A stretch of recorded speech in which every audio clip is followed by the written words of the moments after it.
Մաքսիմալ մկանային աճի համար մեզ հարկավոր է, որպեսզի թիրախային մկանում մաքսիմալ շատ քանակի մկանաթելեր ակտիվանան, քանի որ մկանային աճը լինում է հենց մկանաթելի մակարդակի վրա։ Ու թիրախային մկանում մաքսիմալ շատ մկանաթելեր ակտիվացնելու համար մի քանի բաներ կարանք անենք։ Առաջին հերթին մոտեցումները անել ավելի ծանր քաշերով, ավելի քիչ, օրինակ 5-ից 10 կրկնություններով։ Թեթև քաշերով շատ կրկնությունները բացի նրանից, որ ավելի շատ muscle damage են առաջացնում, նաև ամենայն հավանականությամբ սահմանափակում են այն, թե մենք ինչքան շատ մկանաթելեր կարանք ակտիվացնենք մետաբոլիտների պատճառով։ Մասնավորապես ջրածնի այոնները, որոնք որ ավելի շատ են լցվում մկաներում շատ կրկնություններ անելուց, վառվելու զգացողություն են առաջացնում, ու մենք գիտենք, որ բոլոր բացասական զգացողությունները սահմանափակելու են այն, թե ինչքան շատ մկանաթելեր մենք կարանք ակտիվացնենք։ Երկրորդ բանը այդ բավականաչափ քանակի ածխաջրեր ուտելն է, համ պարապմունքից առաջ, համ ընդհանուր օրվա ընթացքում։ Բազմաթիվ հետազոտություններ ցույց են տալիս, որ մկանային գլիկոգենի ցածր պաշարները առաջացնում են կենտրոնական նյարդային համակարգի ֆթիգ, որը սահմանափակելու է այն, թե ինչքան մկանաթելեր կարանք ակտիվացնենք։ Երրորդ բանը այդ բավականաչափ հանգստանալն է մոտեցումների արանքում, որովհետև եթե մենք քիչ ենք հանգստանում ու հաջորդ մոտեցումը սկսելուց մեր շունչը դեռ լրիվ չենք վերականգնել,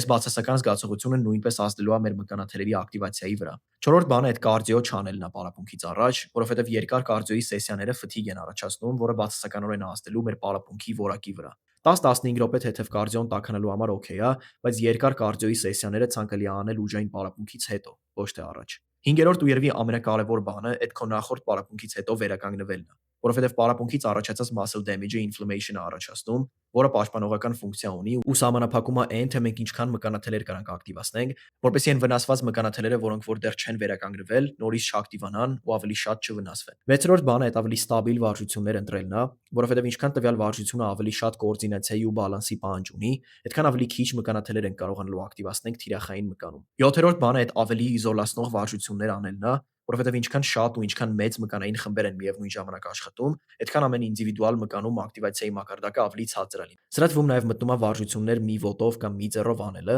երկուսը միաժամանակի փոխարեն։